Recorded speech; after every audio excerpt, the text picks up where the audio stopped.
Magsitayo po ang lahat. Magsisimula na ang mediation.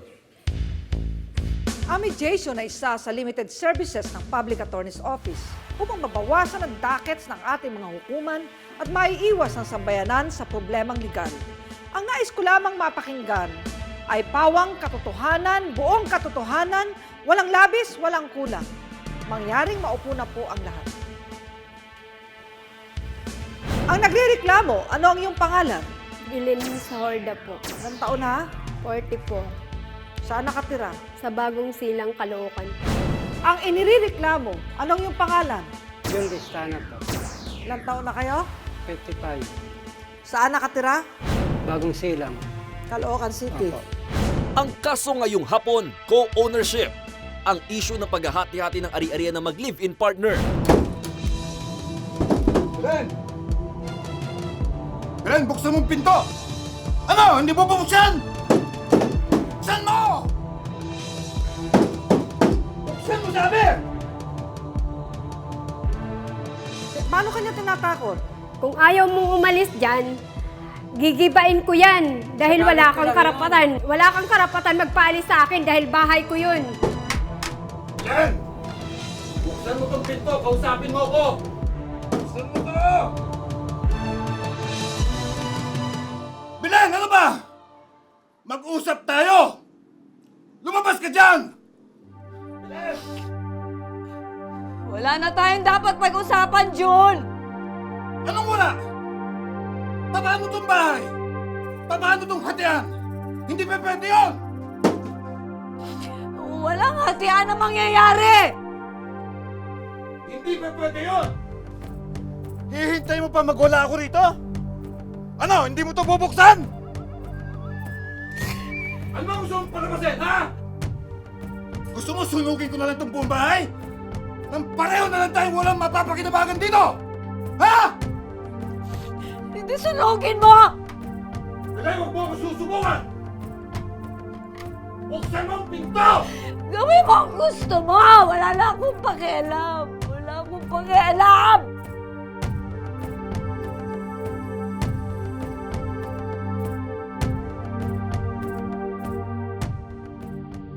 Ilang beses kanyang tinakot na papaalisin at gigibain ang bahay na yan. Hindi lang pong 5 beses. Hanggang sa ngayon po, ginagawa niya pa rin yun po sa akin. Paano kanya pinupuntahan para takutin? Pagka nalalasing po siya, pinupuntahan niya po ako. Nakikiusap lang naman ako sa iyo Hatiin natin yun dahil may karapatan din ako doon. Kailan ba natayo ang bahay na yan, Aling Belen? January 2011 po. Kaninong pera ang pinampatayo niyan? Sa aming dalawa po. Magkano kayo ng kontribusyon? Mga 5,000 po. Gaano ba kalaki ang isang floor lang? Isa lang po. May kwarto o nandun na lahat? Ang Nandun na po lahat. Yung bang bahay na yan ay may titulo, yung lupang kinakatirikan. Wala po. Ano lang yan, rights? Rights lang po. Gaano kalaki ang bahay na yan? Mga 40 meters. 40 square meters.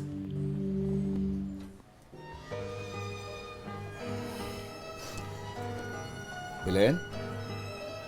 Belen? Meron sana akong gustong ipakiusap sa'yo. Baka pwedeng dito na kami tumira ni Flor, yung asawa ko. Ngayon, siguro pwedeng lagyan na lang natin ng partition ito para wala nang problema. Oh! Kapal ng mukha mo! Hayop!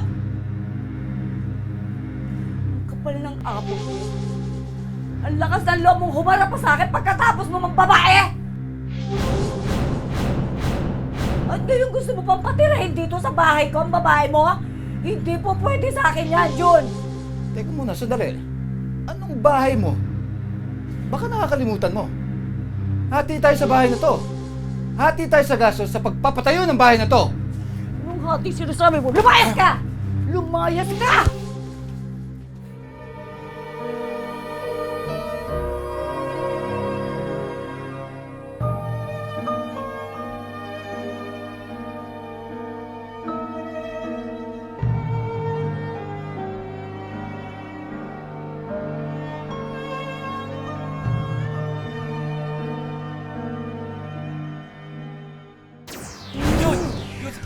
Natapa yan.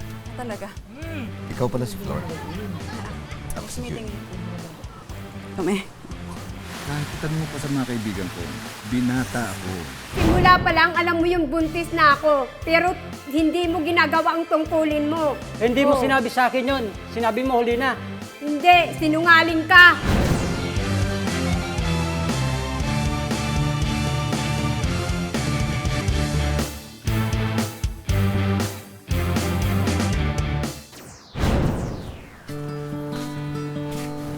Oh, ba't di ka magpahinga na? Sandali na lang ito, matatapos na. Papansin ko, puro ka trabaho eh. Eh, wala naman kasing gagawa, di ba? Lagi ako naman.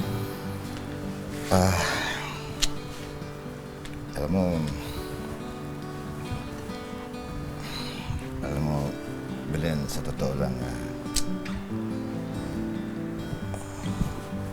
matagal-tagal na kasing, alam mo na. Ano, alam mo na? Yun, alam mo na yun. Ito talaga. Kung ano napapasok mo sa isip mo. Totoo naman eh. At saka, hindi ba mas magiging masaya tayo kung may makikita ka ng mga batang tumatakbo-takbo dyan. Sigurado ka? Oo naman, Belen. Gusto ko na magkaanak tayo. Sigurado ka, ha? Sigurado.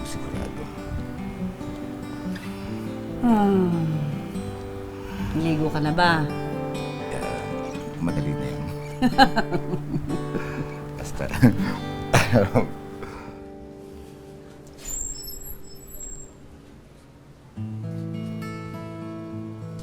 Hello? Oh, Insan. Ano balita? Ah, talaga? Oo, sige. Okay, Insan. Sige. Salamat.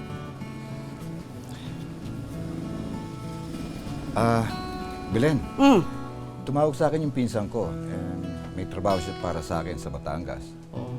Sayang naman ito, hindi ba? Malaking tulong to. Ano sa tingin mo? Aba, oo. Sige. Talaga? Okay sa'yo? Oo naman, trabaho yan eh. Sige na. Oh, sige. Ayusin ko lang gamit ko. Oo, sige. Diyos ko, salamat naman po at may trabaho na ang asawa ko. Gano'n ba ang pagmamahal mo dito kay Jun?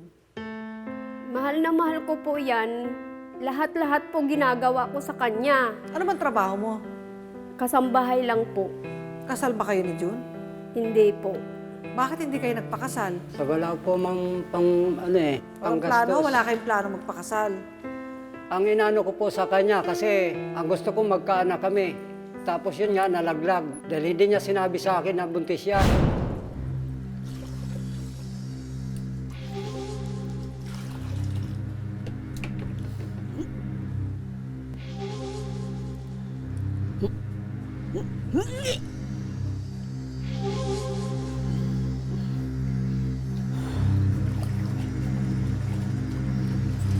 Belen?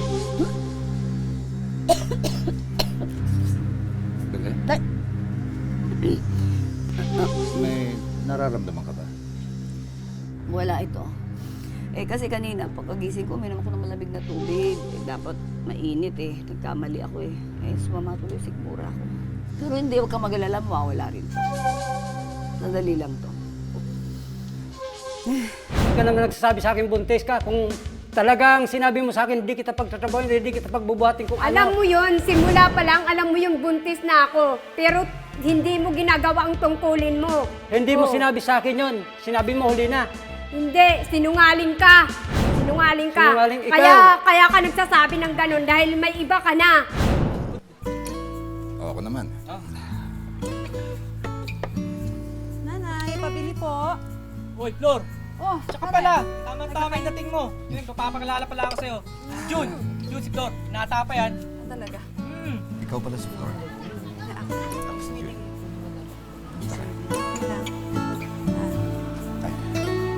Kami. Oo, ano na? Ano na? ba naman? Kasi sinabi ko naman sa'yo yung gusto kita. Ay, hindi ko nga alam kung binata ka talaga or nagbibinabinataan ka lang eh. Lord, nakikita mo pa sa mga kaibigan ko, binata ako.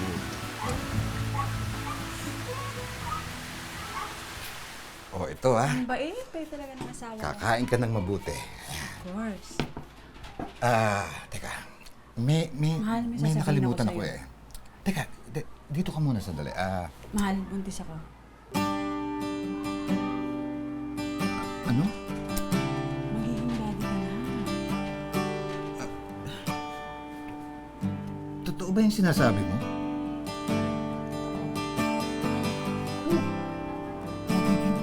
Daddy na ako? Yes, yes.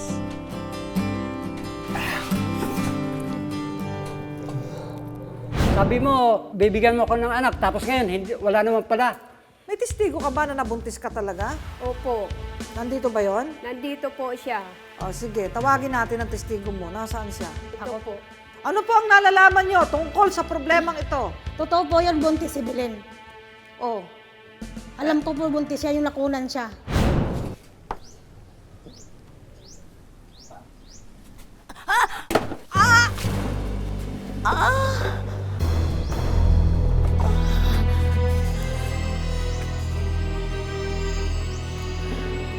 Ano nangyari sa'yo?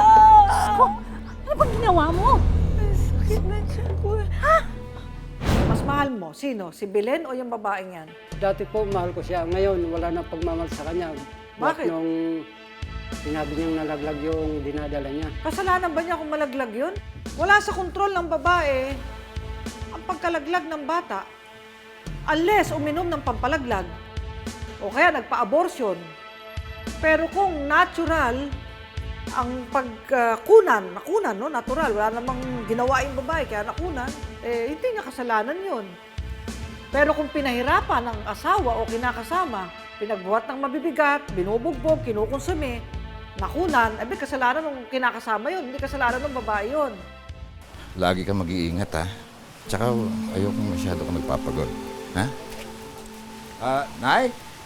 Nay, andito na kami. Kasama niya. Nay! Belen! Oh, Belen! ano? Dito ka magkwento, nagliligpit ako. Halika na, dito Si maupo ka. June! Si June? Yung asawa ko? Dumating na si June. Talaga, dumating na asawa ko? Saan tayo pupunta? Teka. Bakit? Huwag ka mabibigla. Ano? Bakit ba? Si June may inuwing babae, buntis! Nandun sa bahay ng nanay niya! Hindi totoo yun. Belen, kaya mo yan. Hindi totoo yun. Kaya mo yan. Hindi totoo yan.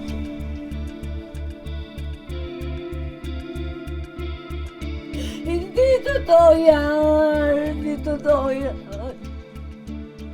Aling Belen, gaano kasakit sa'yo nung matuklasan mong sa kanyang paglisan, pagpunta ng Batangas at pagbabalik ay may iba nang kinakasama at gusto pang itira sa'yo? Siyempre po, unang-una, masakit po kasi wala naman po akong kasalanan para gawin niya yun sa akin. Tinutulong naman po ako sa kanya eh. Ano yung tinutulong mo? Anong gawain? Sinungaling ka? Bakit? Sinungaling Nagsasayang ka? naman ako ah. Sa Article 147 ng Family Code of the Philippines na kayo ay nasasakop ng tinatawag na Rule on Co-Ownership.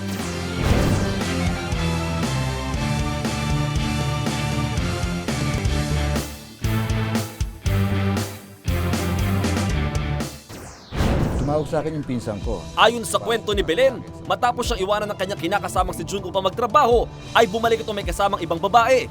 At ang nais ni lalaki ay itara ang kanyang bagong babae sa bahay na naipundar nila ni Belen. Ano? Hindi mo bubuksan? Depensa naman ay nirereklamong si June, pag-aari nila ni Belen ang nasabing bahay at mga kagamitan. Kaya pareho sila may karapatan dito. Tayo sa bahay na to. Kung ating sinasabi mo, lumayas ka! Lumayas ka! Naawa siya sa babae dahil buntis na ito at wala silang matirhan. Ilang buwan na siyang buntis? 6 6 na buwan. Saan kayo nakatuloy ngayon? Doon po, kapit. May tinutuluyan ka kayo. Inano po, yung gumawa rin po ako ng Tuluyan. kubo-kubo. Ay, meron pala eh. Bakit kailangan paalisin mo pa si Belen? Doon sa Eh, tinutuluyan? liit lang po ng kubo-kubo namin. Halos kasya lang kaming dalawa eh.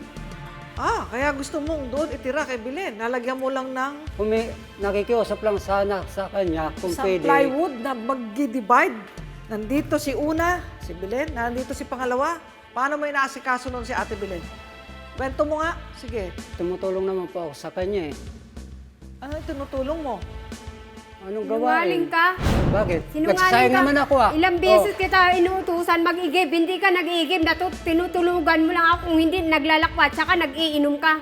Tapos sasabihin mo ngayon hindi sana ako makukunan kung hindi mo ginawa yan sa akin. Tapos ngayon, mag-aano ka sa akin, tanda mo na, gusto mo pang maghanap ng iba? Ate Belen, bakit ayaw mong mahati ang bahay na yan? Siyempre po, masakit po para sa akin yan. Magkakatabi kami. Okay lang kung siya lang mag-isa, kasama pa niya yung babae niya.